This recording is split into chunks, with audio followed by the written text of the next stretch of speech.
Plural itu berarti jamak atau banyak, dan lisme itu saling menghargai. Jadi pluralisme itu berarti saling menghargai perbedaan-perbedaan yang ada dalam masyarakat.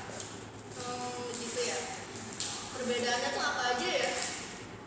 Bisa perbedaan dari ras, suku, agama, budaya, dan masih banyak lagi sih sebenarnya. Oke deh. Pertanyaan yang kedua, seberapa pentingkah pluralisme di kampus ini? Menurut saya sangat penting ya. Sedangkan di UBM saja itu terdiri dari banyak mahasiswa yang latar belakangnya jelas berbeda. Ada yang Chinese, ada yang Batak, ada yang Islam, ada yang Kristen, Katolik, dan sebagainya. Dan kalau memang tidak ada pluralisme dan tidak bisa menghargai perbedaan, akan sangat jelas, akan sangat banyak terjadi apa ya, kayak masalah-masalah pertengkaran, rasis, ketidakselarasan. Itu menurut saya. Itu di kampus ini masih penting banget pluralisme itu. Menurut saya bukan hanya di kampus ini, dimanapun itu sangat penting. Dimanapun. Oke. Pertanyaan yang ketiga dari saya, apakah masih ada contoh penolakan pluralisme ini di dalam kampus? Di dalam kampus, menurut saya kalau tentang kampus ini udah cukup baik sih ya. Jadi sepertinya nggak ada. Udah ada, jadi semua orang yang ada di kampus ini udah saling menghargai perbedaan. Mungkin ada, tapi saya nggak tahu gitu. Kalau lihat saya sih sudah aman lah ya, Aman sudah bagus. jadinya. Oke, yang keempat saya ingin menanyakan, menurut Anda apa alasan beberapa orang tuh menolak pluralisme? Terkadang ada orang-orang yang menolak untuk menerima pluralisme atau perbedaan itu karena mereka yang pertama sangat bangga akan budaya mereka, itu bagus. Tapi terkadang ada orang yang saking bangganya dengan budaya mereka menganggap semua kebudayaan yang lain itu jelek. Nah, itu yang salah. Bukan hanya di budaya, bisa aja dengan agama. Kadang orang yang mengerti agama yang sebenarnya dia memang bangga dengan agamanya, tapi dia tidak menyerang, tidak menjatuhkan agama lain juga yang benar. Ya. Tapi terkadang ada orang-orang yang begitu saking mencintai dan bangga dengan agamanya, tapi dia menjatuhkan agama lain. Tapi menurut saya itu justru tidak menjalankan perintah agama. Perintah agama itu kayak apa ya? Gini ya, semua agama ya yang general aja itu pasti mengajarkan suatu hal yang baik. Dan apakah dengan menyerang agama yang lain itu baik? Menurut saya itu nggak baik gitu. Menurut kamu jadi nggak baik.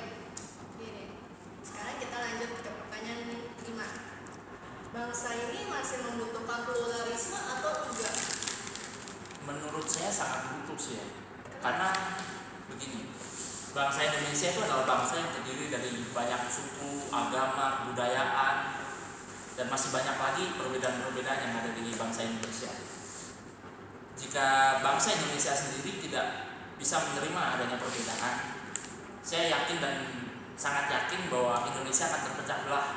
Akan ada grup-grup sendiri, grup suku Batak, suku apa, itu nggak akan pernah bisa nyatu. Dan gimana Indonesia mau maju jika di dalam masyarakatnya sendiri tidak bisa menerima satu dengan yang lain? Kalau misalnya Indonesia tidak menganut pluralisme itu, Indonesia nggak akan maju. Menurut saya iya. Gimana mau maju ketika masyarakatnya tidak mau bekerja sama, tidak mau bersatu? Jadi kunci Indonesia untuk maju itu harus ada pluralisme juga. Iya. Makasih Andri. Sekarang kita akan mulai wawancara yang kedua bersama Hari. Hari, saya ingin menanyakan tentang pluralisme. Menurut kamu pluralisme itu apa ya? Pluralisme itu kalau menurut saya ada berbeda dari hybrid. Plural itu kan suatu keberagaman yang banyak. Pluralisme itu kita saling menghormati. Jadi dengan kata lain itu keberagaman yang ada di Indonesia itu sangat banyak, dari suku, dari ras, dari perbedaan-perbedaan yang ada. Nah di situ kita harus saling menghormati. Nah itu yang disebut pluralisme menurut saya. Jadi menurut Hari pluralisme itu saling menghormati. Ya. Oke. Yang kedua, seberapa pentingkah pluralisme dalam kampus ini? Oh tentu penting sekali. Soalnya kalau kita tidak memiliki pluralisme dalam satu kampus, kita kan sebagai keluarga dalam satu kampus ini. Tapi jika kita tidak memiliki pluralisme, bagaimana keselarasan itu akan berjalan di dalam kampus ini. Tentu kegiatan belajar mengajar akan terganggu. Hubungan kita dengan dosen atau hubungan kita dengan sesama teman tentu akan terganggu kalau kita tidak memiliki jiwa pluralisme. Kenapa bisa terganggu ya? Contoh, kita pasti akan membedakan orang lain seandainya. Oh, dia bukan kelompok kami, mereka bukan kelompok kami. Jadi kita saling membedakan. Nah, saling membedakan ini tentu akan bisa menimbulkan perseteruan. Nah, dari perseteruan itu justru yang akan memecah belah kegiatan di dalam kampus. Oke, jadi menurut kamu sangat penting. Sangat penting.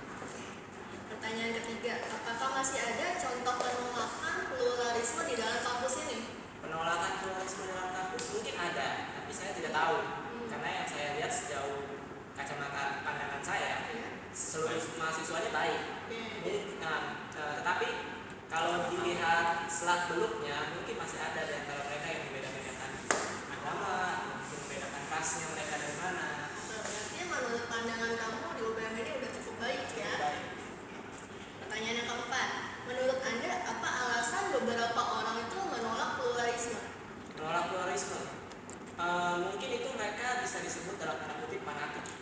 Fanatik itu dalam arti mereka lebih membenarkan apa yang sudah ada, yang menurut mereka kebudayaan mereka itu yang sudah ada. Jadi kebudayaan yang baru yang mungkin pendatang atau minoritas itu mereka anggap tidak terlalu benar dengan kebudayaan mereka. Jadi ya itu timbul perbedaan pluralisme di antara mereka, sehingga mereka itu menolak kebudayaan yang baru tadi. Oke, gitu ya. Kita lanjut ke pertanyaan terakhir ya. Pertanyaan terakhir, bangsa ini tuh masih membutuhkan pluralisme atau enggak? Tentu kita mengingat simbol Bhinneka Tunggal Ika kan, walaupun berbeda-beda tetapi tetap satu.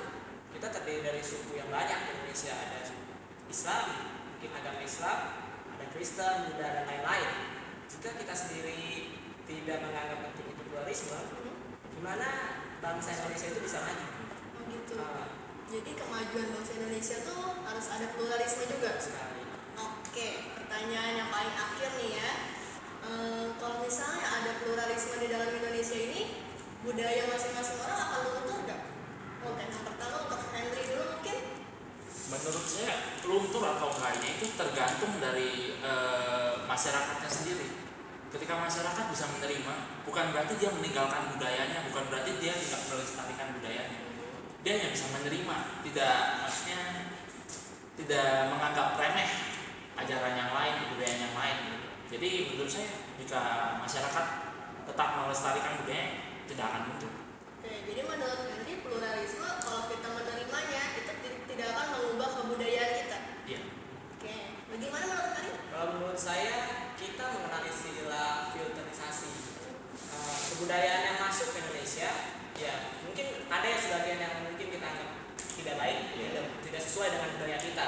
Nah itu yang kita harus tolak. Tapi budaya-budaya yang masuk dari luar dan itu baik, nah itu yang harus difilter, itu yang baik, itu yang boleh kita terima, boleh kita pelajari, dan boleh disinkronisasikan dengan budaya yang sudah ada, dan itu akan